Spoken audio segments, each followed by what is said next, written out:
Okay, Okay. great. Can I turn this volume off?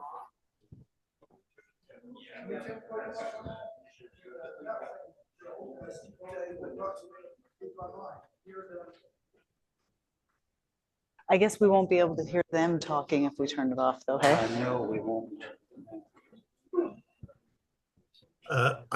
Dave, I think we probably want to avoid anybody online talking, and we can just handle it with Q&As at the end. And I'll monitor the chat in case there's a question, and then I'll maybe interrupt if it's important enough. Okay. Does that work? Is it that one? There we go.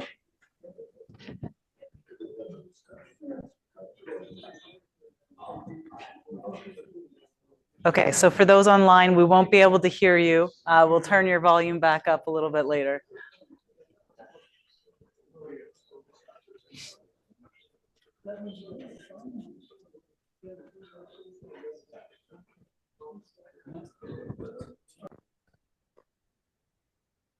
Okay, success. Well, I can jump in. So yeah, thank you all for coming out to hear me talk about hydrogen storage tonight. Yeah, I was excited to be invited by Emily to come and meet a bunch of chartered engineers, which I subsequently asked, what is a chartered engineer? Which I learned is apparently a UK designation for professional engineer, if I understood correctly. So yeah, so thank you all. I figured I'd start with a little bit of a background about me since, yeah, I didn't provide any intro material prior to this. So I'm a chemist by training. I did my undergraduate in the University of Manitoba and studied quantum dots and liquid crystals and did a bunch of research and had a lot of fun with that. And then I decided to go and do a PhD. Went to Simon Fraser University, which is out in the Lower Mainland, and studied fuel cell electrocatalysis. So I was on a special project grant with Ballard and the former AFCC, if you're familiar with the hydrogen world a little bit more. And then I decided, okay, I'm going to take a complete turn and go from chemistry to chemical engineering. And I joined a group at the University of Calgary working on enhanced oil recovery. And so I was studying different emulsion techniques for being able to do enhanced oil recovery. And so, yeah, it was a really good experience. I got to understand a lot more about the oil and gas sector and also got me really thinking about, okay, why don't we use hydrogen everywhere? Seems like there's the technologies in place. And as you dig more and more into it, we learned that for sure, one of the biggest challenges for hydrogen is the ability to move it around. It is an advantage that oil and gas has over hydrogen in a way that a lot of people don't fully recognize at first. And so there's all these projections that you can find out there, this converted into weird languages, but in general, what you'll see is we're going to have hydrogen markets. It's going to be in the trillions of dollars. We're going to be using it for passenger vehicles and everything from steel manufacturing and to home use for EV generators. And the problem is that we can't actually have this happen with the hydrogen storage technology that we have right now. It is difficult to deal with in a lot of different ways. And so I'm going to talk about some of the ways that we can make it less difficult. And I'm going to specifically talk about my hopefully allow our hydrogen markets to actually grow to 1.4 trillion while utilizing existing infrastructure. Okay, so why does hydrogen storage suck so much? In general, hydrogen really energy dense on a per mass basis. So when you look at this plot, you've got gravimetric density on the one side, volumetric density on the other side, and hydrogen is the most gravimetrically dense energy source that we have here.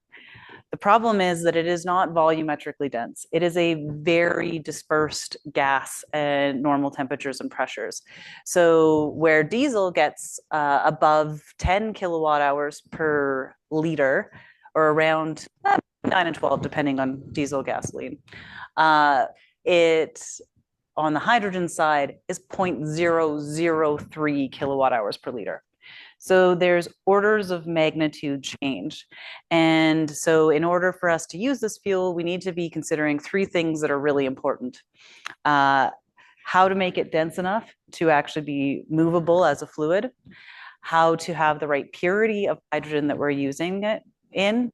A lot of the hydrogen energy technologies, it's not combustion, and therefore it needs to have different purity grades. And then the energy demand for that process. So how do they typically store hydrogen right now? It is all physical based.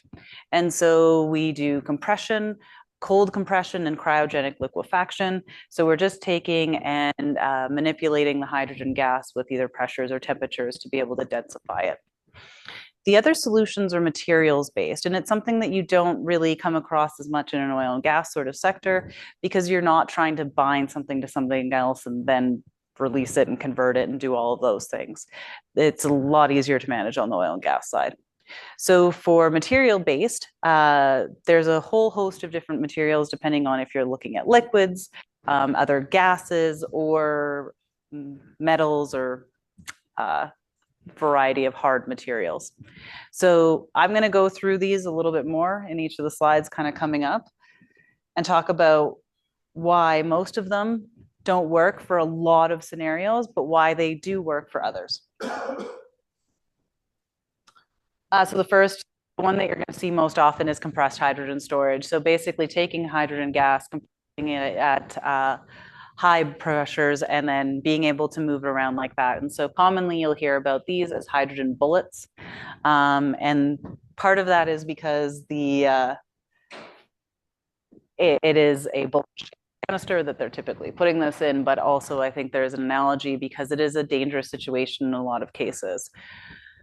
Hydrogen is great as a fuel, but you have to consider that it's significantly more flammable than any other gas that's out there. So it can start on fire at a very large range of temperatures, everything about minus 260 degrees Celsius to any temperature above that, and flammability ranges between about 3 and 97%.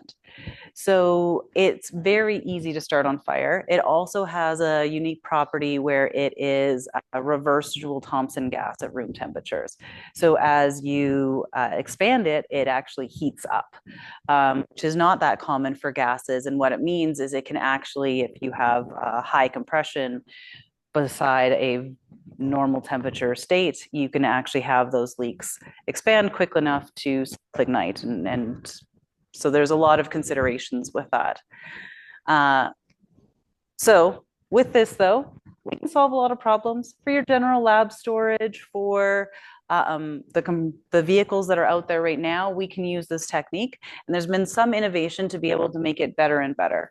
So the most common types of cylinders that you'll see for this are type 1. They're these giant, thick stainless steels, and they weigh a lot, which means the actual amount of hydrogen that you're able to store in that bullet is less than, it's usually around 1 weight percent. So most of what you're transporting around is actually just the steel for it. So they've been able to improve on that with things like the type 3 and 4. So these fully wrapped composite cylinders, they're able to get up closer to about 4 weight percent. And so, yeah, that's kind of the innovations that are happening in this space. The other thing is also on the compressor side. So anybody that's worked with hydrogen compressors will hate hydrogen compressors. They are very prone to downtime. You're often having to have redundancies in your process because to account for that. And so by improving on a lot of the material properties, we've been able to get that substantially better, but it's still not great. And then for energy demand, we're looking at, I've got 1.7 to 6.4 kilowatt hours per kilogram, plus cooling for when you're transferring between the vessels. And so typically you could run this process if you're only having to do a single compression, you can get it around 2 kWh per kilogram. But often when you're using the system, you're going from a compressed tank to a different compressed tank, and then you need it at a different compression for a final load, say into a passenger vehicle or a heavy duty vehicle. So you end up having to do multiple compression cycles, and that's where it can jump up to 6 to 7, depending on how much cooling you have to implement in that as well.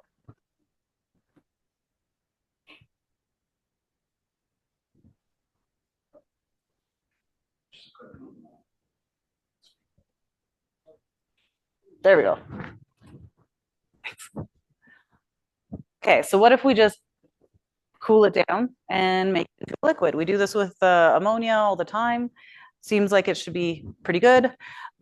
So you have to cool it to, I think it's like 7 Kelvin minus 253 Celsius in order to store this as a high cryogenic liquid. So it has to be very, very cold in order to be cryogenically liquefied. It does mean that our density goes up nice and high. So we've got 70 kilograms of hydrogen per meter cubed compared to even at 700 bar in the compressed state, you're only getting about 40 kilograms per meter cubed. This also, because we don't have to use materials that can hold high compressions, we can get much better system gravimetric hydrogen densities. We can get up to 15 to 20 weight percent, depending on the tank style.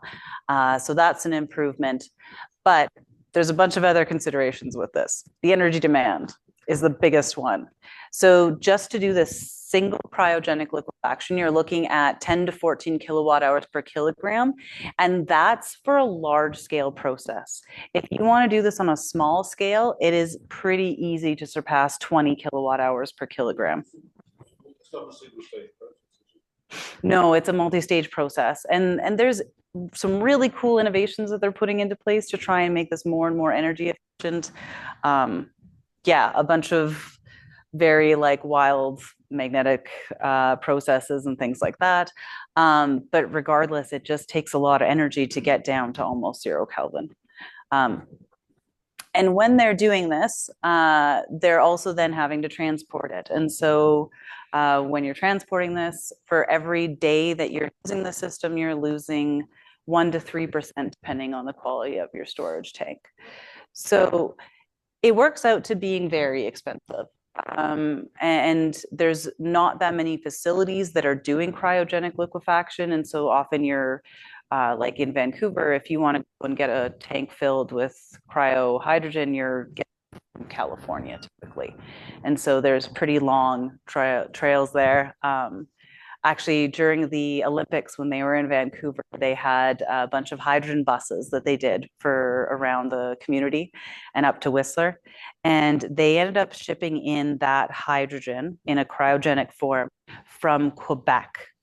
And so they actually had a bunch of drivers. So to limit the boil off that they got during transport, they had people that were sleeping while others were driving, so that there was always somebody. So they were able to do that drive in like 2 days. So logistics suck for this. It's the moral of that story. So what if we do a little bit of both? Cooling it down so that we're getting closer to where hydrogen's at least less flammable. We're able to account for not having to have quite as thick steel on our tanks, things like that.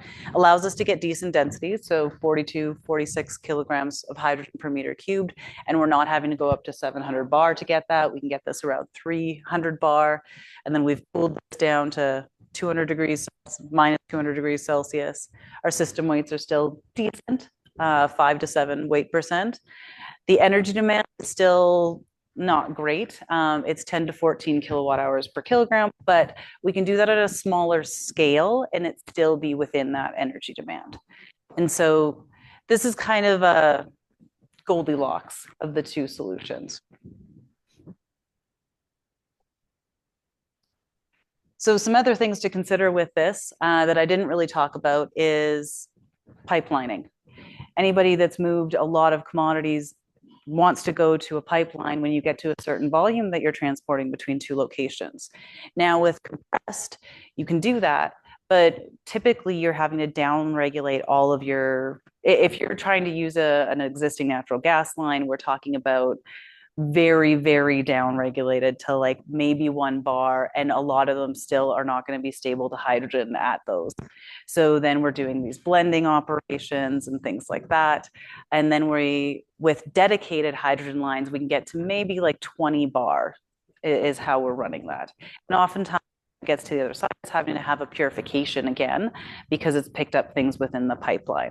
So compressed can be pipelined. Those are the asterisks after that. And then cryogenic and cold compressed, you can't pipeline that. To put it through the ground and have vessels that are able to withstand those temperatures and maintain that temperature is just not possible. So the ability to transport hydrogen via pipeline is possible. It's still not ideal. And then one of the big cons with all of these is that because it's a physical hydrogen storage method, you're really still just dealing with hydrogen. So all of the flammability concerns are still there. It's a little bit better for some of the flammability concerns with cryo and cold compress because you're at a colder temperature, but then the vapors like to spread along the ground because they're cold. And then you have a lot of considerations with your setbacks and where you can put other equipment. It can get to those areas. And if there's a temperature fluctuation, you can have massive boil off and you have to account for that in your site design. So the obvious chemistry solution is let's just bind it to something else and use that to transport it, which is great, but there's a whole bunch of other considerations with this. So probably the one that I certainly heard about first would have been inorganic chemical hydrides. So we've talked about things in chemistry like the aluminum hydrides, the borohydrides, and basically you are binding hydrogen as a hydride to these metals, and they're stuck there. So you have to use temperature to release them, which means great. You would helped with some of the safety concerns for hydrogen. But these are also commonly very reactive compounds. So you haven't actually addressed all of the safety concerns. And I'll go into some other considerations on another slide. And then there's hydrogen storage alloys. So similar idea to the hydrides, but some of the more novel materials that are coming out, they're a little bit safer. They've got a little bit better release temperatures and things like that. The next one is something that people call either liquid organic hydrogen carriers or liquid hydrides. Liquid hydrides as a chemist doesn't feel right, but you'll find it out there anyway, because it is just a covalently bound hydrogen to an organic molecule. So it's the equivalent of taking canola oil, converting it to margarine, and on the other end, you'd convert it back to canola oil so that what you're transporting is the margarine, but obviously in liquid form. And then there's carbon materials. So the ability to basically use these high surface area materials, you can compress hydrogen 100 bar, but it will act like it's been compressed to 500 bar because it's absorbing onto those surfaces and able to hold more of the hydrogen.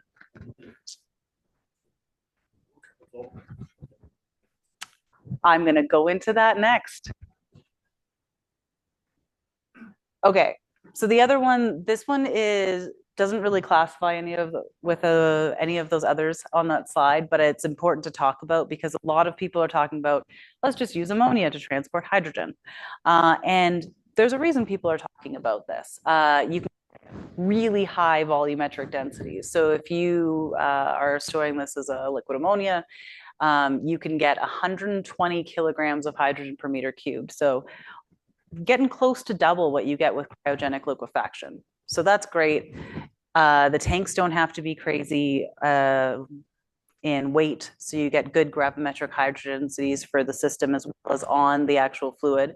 So this one, you'll see I didn't put system at the end, and that is because it is not system. 17.6% is accounting for the material that we're binding to now.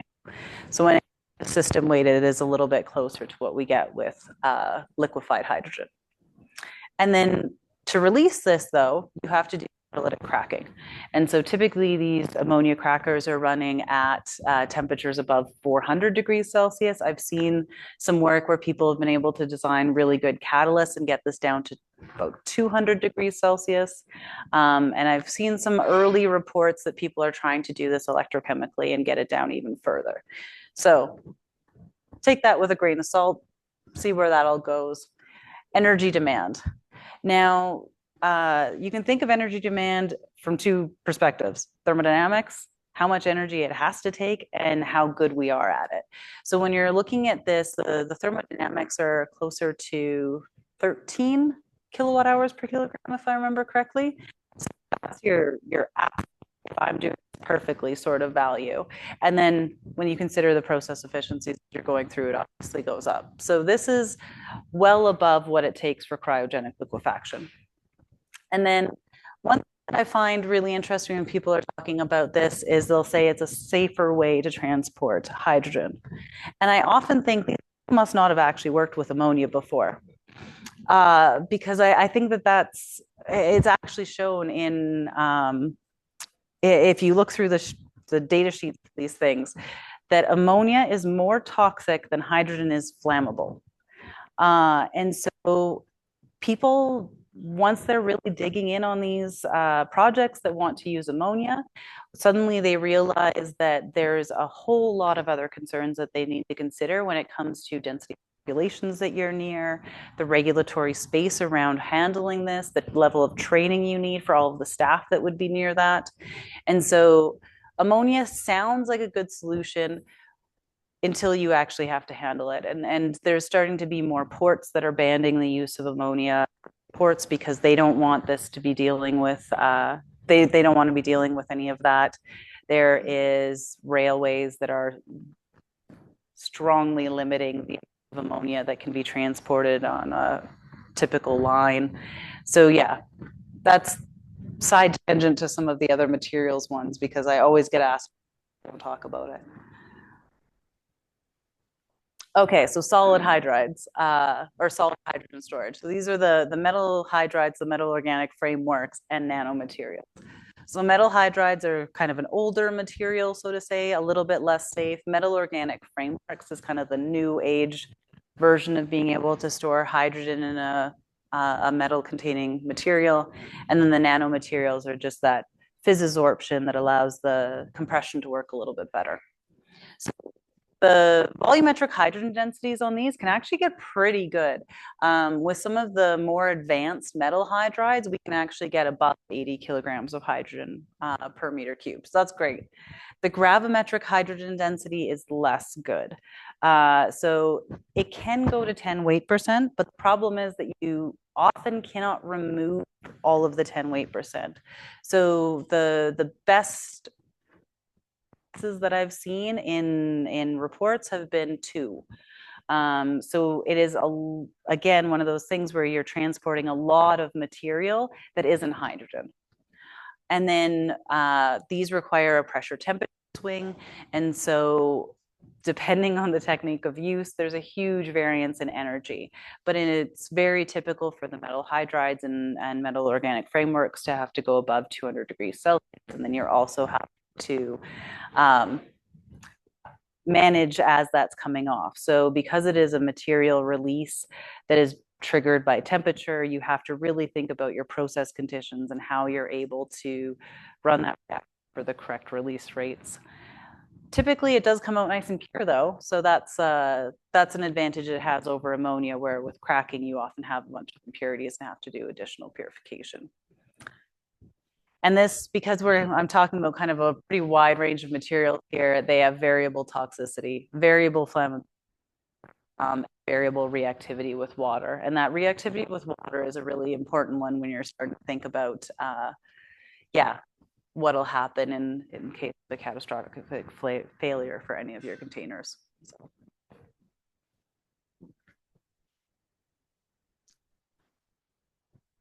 So LOHCs seem like a great idea too. So what if we just go and take and bind hydrogen to it and then release that hydrogen afterwards and use it for our end case? And again, we can get pretty decent hydrogen densities. There's these ones, similar to the metal materials, they're about half of what you get with cryogenics, 45 to 60 kilograms of hydrogen per meter cube. The gravimetric hydrogen density is pretty good. So we're in that 4 to 8 weight percent. Most of the work that I'm seeing is in around 5 weight percent. And then typical method for hydrogen release is thermocatalytic cracking. So they're heating it above 200 degrees Celsius, up to 350, depending on the LOHC that they're using. And commonly, they're having to do significant purification afterwards as well, because they're going to be releasing side products from that reaction, as well as the vapors from the LOHC. The energy demand is pretty wide ranging on these thermocatalytic techniques, because the chemistry is also ranging. So I've got about 15 to 20 kilowatt hours per kilogram. A lot of this is still relatively new, so it's hard to get good data. And then an additional 3 to 5 kilowatt hours per kilogram for the purification, depending on the use. And then safety concerns, pretty comparable to working with a diesel or a gasoline. So some of the LOHCs that are being used are toluene methyl cyclohexane is probably the most common one that you'll find looking through literature and other companies that are doing that. And that one's more of a properties like gasoline. And then you'll find others that are working on some dibenzyl toluenes and things like that. And those are more comparable to a diesel in their handleability. So a little summary on that. Again, I like to really highlight what we can do with pipelines and what we can do for large volume. And in this case, ammonia, it can be pipelined. It's got a really high storage capacity. As long as you know how to handle it safely and you've got the right site to do that, it's a okay solution. It does have a high energy demand. So if you want to be using your hydrogen for like off-grid energy, or using it as a energy storage media because you're making renewables and you want to run an electrolyzer and store hydrogen and swing back and forth, energy demand is going to be a problem when you're looking at that. The metal hydrogens, MOFs, nanos, so they get high volumetric density, but their gravimetric density is really low. And again, they can't be pipelined. They're solid by train. And then for LOHCs, they can be pipelined. They use existing infrastructure exactly like we do for gasoline and diesel. You can also swap them into natural gas pipelines to account for the weight difference. And pretty capacity, they are not so toxic as ammonia. They're not so flammable as hydrogen. And they've got similar properties for how we've dealt with oil and gas products. And I think the biggest thing for the LOHCs here is that you can really reuse existing infrastructure. So I can take a tank for petroleum, diesel, and have it holding diesel one day, clean it out, and put the LOHC fluid in the next day. Take pipelines, we can take very large crude carriers and repurpose them entirely for a new media. Obviously, I'm going to put a little bit of a caveat on this. It is not a one-to-one for energy. So very first slide, diesel, gasoline, we're above like 9 kilowatt hours per liter.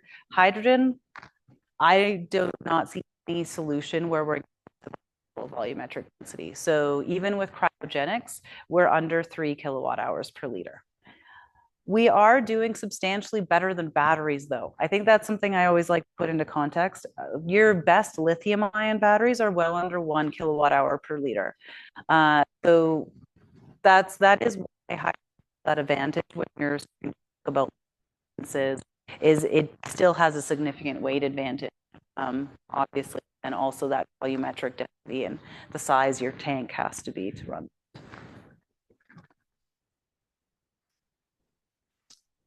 So I'll end with a little bit of a pitch about what my company does. So not surprisingly, we're working on LOHCs.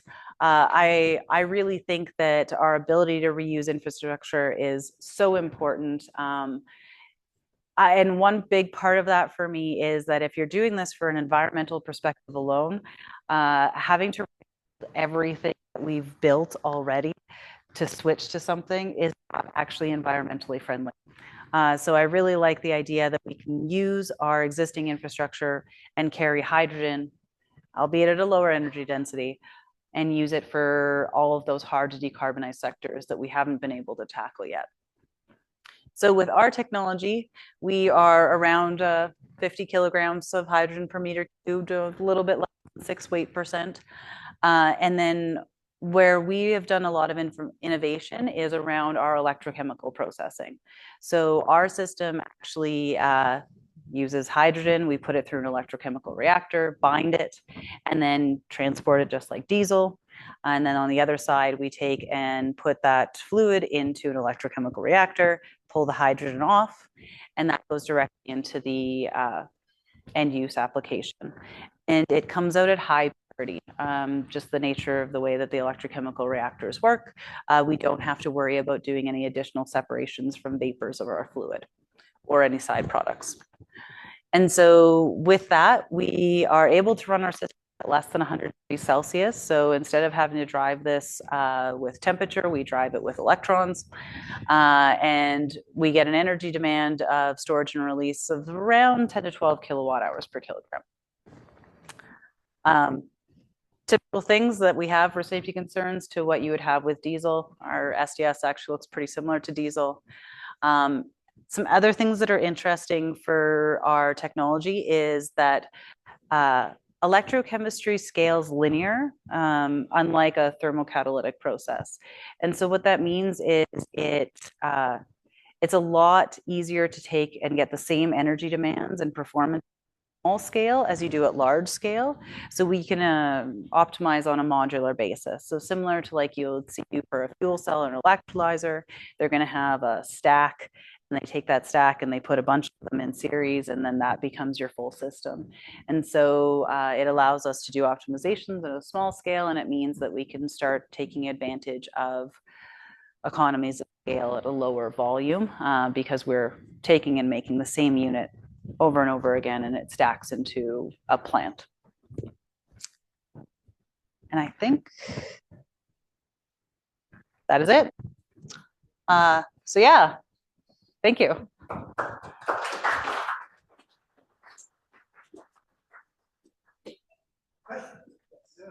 what happens to the carrier fluid? It's cycled back. Yeah. What's the waste? I'm going to turn that down a little bit more. Yeah, so how we think about the waste is actually with side reactions. So if a molecule isn't going to just the hydrogenated or dehydrogenated form, that fluid gets wasted. And so it's typically within our cycles right now, and we're still developing, a little bit less than 0.4%. How is those regulated? Does that need to change now? You know, that's something I'm still actually figuring out a little bit more. So when it comes to the actual transport of the fluid, it's fully regulated with existing regulations. So we have a specific UN number, it's got a class and all that fun stuff for TDG. When it comes to the use, we are kind of on a site-by-site basis right now. So we can follow existing standards for fuel cells and electrolyzers when it comes to our electrochemical stacks. A lot of the plant around it follows similar regulations that you have for oil and gas type projects. Yeah, so it's a little bit mixed bag.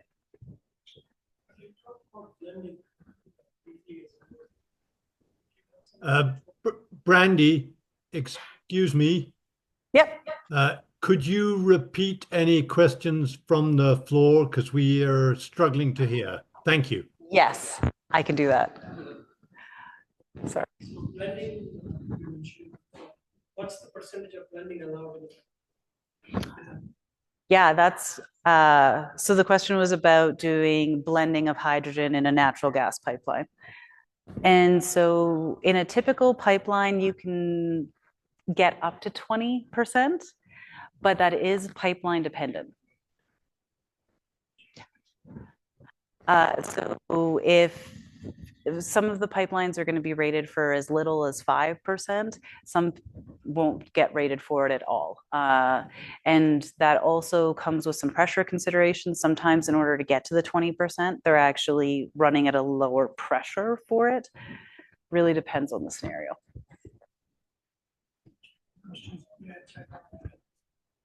So, how do you see this technology being used, say, for trucking or cars or some load stuff being some sort of you're contaminated LOH is going to be put back into use for your car in one thing and having to empty it?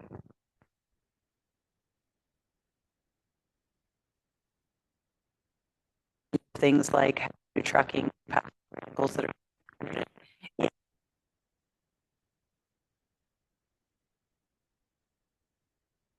are either a compressed or a liquefied hydrogen.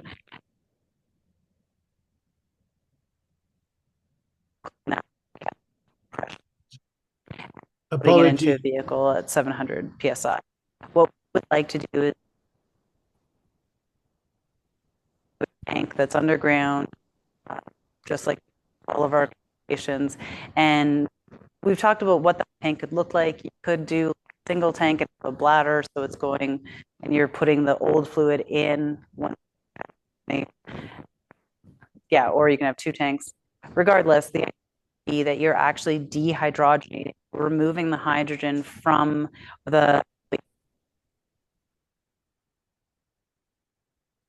we take away the liquefied or large hydrogen area. Just one question is, our cost of oil is say $70-80. What's the cost of hydrogen per barrel? Ooh, on a per barrel basis. So typically, I'm going to talk about it per kilogram. And so 33 kilowatt hours per kilogram. I don't know what the energy amount is in a barrel offhand. So when we're looking at the costs of hydrogen, they are so varied globally. So typically, when you're looking for getting hydrogen at a refueling station, it can range from 10 to 20 dollars per kilogram. And so what I've actually seen that I think is really interesting, because per kilogram, hydrogen is really energy dense. So I've seen a better comparison when you're thinking about it from a passenger vehicle is per 100 grams. And so that works out to about $1 to $2 per 100 grams, which feels a lot more comparable to your per liter pricing that's diesel and is a little bit more comparable in energy too. Thank you. What are you looking at? We want to be agnostic. We don't want to be tied to a specific source of hydrogen. I would say with us, we're probably most excited about what's happening in like blue, which is gray hydrogen with a carbon capture unit. And well, okay, white hydrogen is by far one of my most favorites. That I'm curious to see where that market is going to go. We'll see. But yeah, and also polarized or teal hydrogen is the other way that I've heard it talked about. So there's quite a few companies in Canada that are developing technology where they basically take methane and they convert it into a high value carbon black product and then release the hydrogen. And so then the hydrogen can be used for whatever application. So they have two, I guess, sources of revenue on that line. Probably not very much. No, there's very little now. Of what we're looking at and the projects that we're running on right now are all gray. There's also like some synthetic natural gas projects, some like niche sort of hydrogen, chloralkali plants. We've been just vent all of that because they don't want to deal with compression or cryogenic action. Be an option for that. Electrolyzers is the other one, obviously, that a lot of people have heard about. And we do think we have some unique abilities to integrate with electrolyzers. Marrying an electrochemical company, obviously has some advantages with the temperatures and pressures and conditions that we like the hydrogen in. But electrolysis space is up and down. There's a big projects that were projected to be built in the US in the next couple of years, but it's unclear where a lot of that will be going in North America, at least in the next little while. Any other questions? Any more questions online? No, okay. Oh, well, in that case, I'd like to thank Bradley very much. I learned a lot tonight. I always thought hydrogen was something that was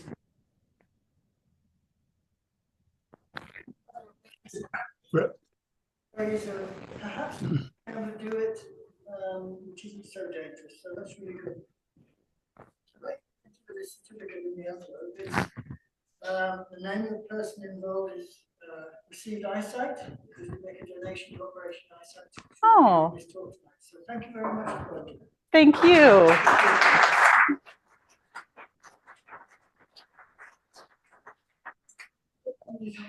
Mm-hmm. Yeah, she's Hi, on. Emily. What time would it be in Japan right now? So 3 hours ahead, 11:15 in the morning. Oh, okay, that's not too bad. At 10 o'clock we started. Okay. Oh, I see that.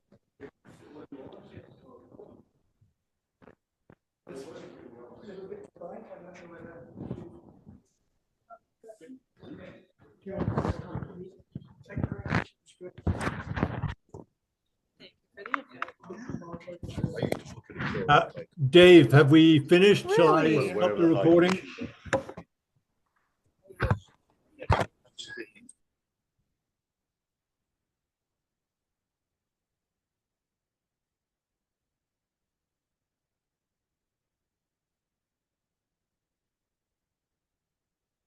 Dave, shall I stop the recording? Yes, so.